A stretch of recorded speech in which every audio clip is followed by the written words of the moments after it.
बातमी आहे मुळशी तालुक्यातील चांदणी चौक ते दिघीबंदर जाणाऱ्या रस्त्यालगत हा आपला समोर दिसत असणारा डोंगर दारवली हद्दीतील असून या डोंगरावरती डोंगर सपाटीकरण नावाखाली उत्खनन आणि वृक्षतोड मोठ्या प्रमाणात झालेली आहे असं आपल्याला या ठिकाणी दिसून येत असून या प्रकरणाकडे लक्ष वेधलेले आहे माजी सदस्य भ्रष्टाचार निर्मूलन समितीचे नामदेव आप्पा टेमगरे यांनी।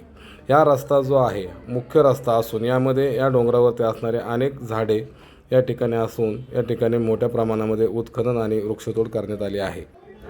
सूर्य असलेलं या ठिकाणी बांधकाम जे आहे हे अधिकृत आहे का अनधिकृत आहे यासाठी भ्रष्टाचार निर्मूलन समितीचे सदस्य नामदेव टेमगरे हे घेणार प्रशासकीय यंत्रणेकडे आढावा।